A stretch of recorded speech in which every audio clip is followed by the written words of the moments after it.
పోతే కార్మికుల సంక్షేమం గురించి రిటైర్ అయినటువంటి ఎంప్లాయీస్కి మందుల ఫెసిలిటీ ఉందా లేదా అని అడిగారు. రిటైర్డ్ అయినటువంటి ఎంప్లాయీస్ కూడా మెడిసిన్ ఫెసిలిటీ ఉంది అధ్యక్ష. వాళ్ళకి సిపిఆర్ఎంఎస్ స్కీమ్ కూడా అవైలబిలిటీ ఉంది. రిటైర్ అయినటువంటి ఎంప్లాయీస్ కూడా 8 లక్షల వరకు ఆల్రెడీ వాళ్ళకి ఆ మందులు అవైల్ చేసుకోవడానికి అవకాశం ఉంది. అట్లాగే మిగతా టెర్మినల్ బెనిఫిట్స్ కూడా అన్నీ వాళ్ళకి చేయటం జరిగింది అధ్యక్ష. క్యాత్ ల్యాబ్ సంబంధించి ఆల్రెడీ ఇప్పటికే పీపీపీ మోడల్లో పిలిచారు. మన రాజ్ ఠాకూర్ గారు అడిగారు. కాంట్రాక్ట్ అవార్డ్ చేయడం కూడా జరిగింది. Established cath lab at Ramagundam under PPP mode and will start with in 75 days. అట్లాగే అధ్యక్ష ఎంప్లాయీస్ సంబంధించి క్వార్టర్స్ గురించి కొనవని సాంబశివరావు గారు అడిగారు.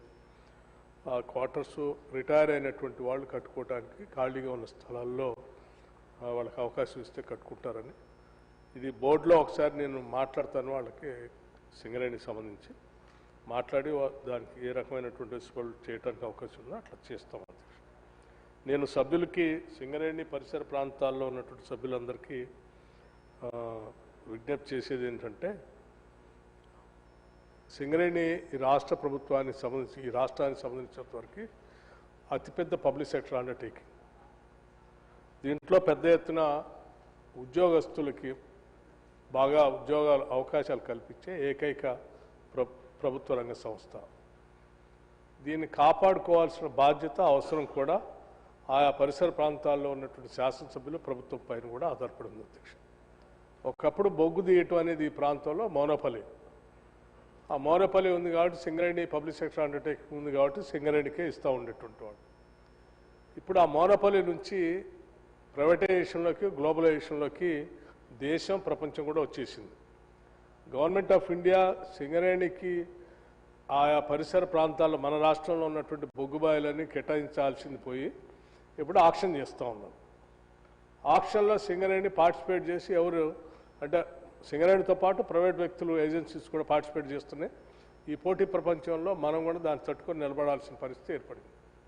అట్లాగే బొగ్గు సప్లై కూడా థర్మల్ పవర్ స్టేషన్స్కి ఈ దేశంలో మిగతా ప్రైవేటు వ్యక్తులు ఉత్పత్తి చేసేటువంటి బొగ్గే కాకుండా మిగతా ఈ దేశంలో ఉన్నటువంటి మిగతా ఏజెన్సీస్ సంస్థలు కూడా ఉత్పత్తి చేసే బొగ్గు, అట్లాగే ఇంపోర్ట్ చేసుకునే బొగ్గు కూడా సప్లై చేసేటువంటి వ్యవస్థల్ని ఈరోజు దేశంలో అందుబాటులోకి వచ్చాయి. ఈ పరిస్థితుల్లో ఈ బొగ్గు కొనేటువంటి సంస్థలు థర్మల్ పవర్ స్టేషన్స్ గవర్నమెంట్కి కానీ లేకపోతే ప్రైవేట్ ఇండస్ట్రీస్ కానీ తప్పనిసరిగా ఎక్కువ ఎవరు తక్కువకి సప్లై చేస్తే వాళ్ళ దగ్గర కొనుగోలు చేసే పరిస్థితి ఉత్పన్నమైంది. సో ఎవరు తక్కువకి బొగ్గుని సరఫరా చేయగలరో, తక్కువ ధరకు సరఫరా చేయగలరో వాళ్ళ దగ్గరే బొగ్గు కొనే పరిస్థితి ఉత్పన్నమైనప్పుడు కంపారిటివ్గా మనకు అందుబాటులో ఉన్నటువంటి వ్యవస్థలన్నీ చూస్తే ఎక్కువ ధర సింగరేణి ద్వారా మాత్రమే బొగ్గు సప్లై చేయబడతాం. సో రాను రాను సింగరేణి సంబంధించినటువంటి బొగ్గు ఉత్పత్తి రేట్ని తగ్గించుకుంటూ పోటీ ప్రపంచంలో బొగ్గు దొరుకుతున్న దానికి సరి సమానంగా బొగ్గుని మనం అమ్మగలిగినప్పుడే దీని మనుగడ భవిష్యత్ తరాలకి మనం సింగరేణిని అందించగలం. అందులో పనిచేసే ఉద్యోగస్తులు కానీ ఆ కుటుంబాల భవిష్యత్తు దృష్టిలో పెట్టుకొని మనం అందరం దానిపైన సీరియస్గా ఒక యాక్షన్ ప్లాన్ తయారు చేసుకోకపోతే ప్రమాదంలో పడే పరిస్థితి ఉంది అధ్యక్ష.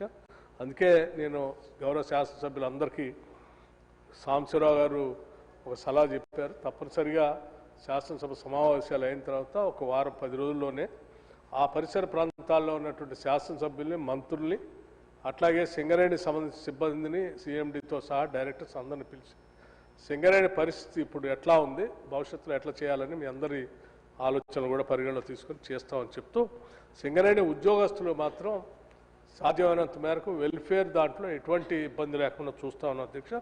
మన ప్రభుత్వం వచ్చిన తర్వాత మొట్టమొదటిసారి సింగరేణి ఎంప్లాయీస్కి ఇన్సూరెన్స్ కార్యక్రమాన్ని తీసుకొని ఒక్క పైసా రాష్ట్ర ప్రభుత్వం పైన కానీ లేకపోతే సింగరేణి పైన కూడా ₹1 కూడా భారం లేకుండా ఇన్సూరెన్స్ బ్యాంకుల ద్వారానే, ఎందుకంటే బ్యాంకుల ద్వారా మనం ఈ లావాదేవీలన్నీ చేస్తూ ఉన్నాం, వాళ్ళ అకౌంట్స్ మెయింటైన్ చేస్తున్నాం కాబట్టి బ్యాంకుల ద్వారానే ఎటువంటి ఇబ్బంది లేకుండా కార్మికులందరికీ ప్రమాదవశాత్తు ఏదైనా జరిగితే ₹1,00,00,000 ఇన్సూరెన్స్ వాళ్ళకి వచ్చేటట్టుగా సింగరేణి కార్మికులందరికీ మొట్టమొదటిసారి మన ప్రభుత్వం, ఈ ప్రభుత్వం, ప్రజాప్రభుత్వం వచ్చిన తర్వాతనే చేసాం అధ్యక్ష.